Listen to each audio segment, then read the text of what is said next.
she'd ever seen, and immediately, silently, cursed it. Lord Marwood. Perfectly suited to one of Maggie's own plays as the dashing, devilish rake, Marwood wore his dark hair long, and it looked as though he'd spent several days apart from the company of his razor, given the stubble on his square jaw. He sported his phenomenally expensive clothing with dashing roguishness, his cravat barely tied. Though he wasn't exceptionally tall, he had a long, lean build, the kind well suited for all manner of athletic pursuits, including love-making. Maggie immediately bristled. She didn't care for being interrupted, especially by him. For a moment he did nothing, only stared at her, first with a look of pure male interest, then it slowly shifted into something much more subtle. Oh, damn it. He recognized her. "Miss Delamere?" "Mrs.," she answered. "The author of my favourite theatrical works, Love's Betrayal, What the Heavens Allow, and, my lord, The Shattered Heart." The Viscount sounded as excited as if he was meeting Wellington himself. His dark eyes gleamed with enthusiasm. "The same," she replied tersely.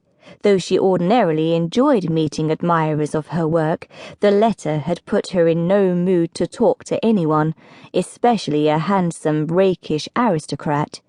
Maggie knew all about him, given his reputation and his frequency in attending the Imperial. It was a small world, the theatre, and gossip and rumour spread faster than the ague. Only last week, Maggie learned that Lord Marwood had been involved in a rather messy love triangle between a widow and an opera dancer. The awkward relationship had ended on rather interesting terms. His list of lovers was the stuff of legend and speculation, and it seemed as though every wild party and private gathering required his presence. Not that Maggie ever went to such get-togethers, of course. Her blood remained steadfastly low-born, a fact for which she was grateful. She'd no desire to rub elbows with high society. Bitter experience had taught her what happened when commoners and gentry mixed. "If I'm not mistaken," the Viscount continued, "you were also at Lord and Lady Ashford's wedding." Damn and hell. She'd hoped he wouldn't recall that. But it appeared that, besides having an extraordinarily handsome face and virile body, Lord Marwood possessed an excellent memory. "I was a guest, yes," she answered warily. "You sat at the back of the church," he said, "yet you didn't come to the wedding breakfast." There were matters at the theatre that needed attending to. Which wasn't accurate. The truth of the matter was that, despite the fact that Eleanor, Lady Ashford, was Maggie's closest friend, even the prospect of friendship couldn't dim Maggie's acute unhappiness and discomfort in the presence of blue bloods.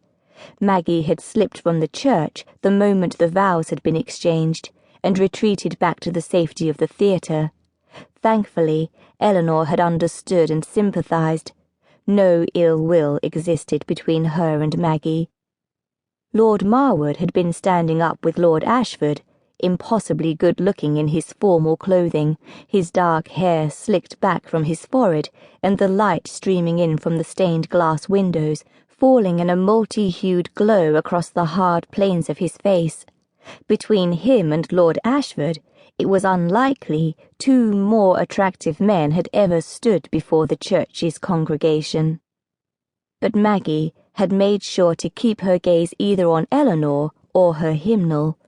She'd kept far from Lord Ashford's aristocratic guests, and she'd tried not to attract anyone's attention, especially Lord Marwood.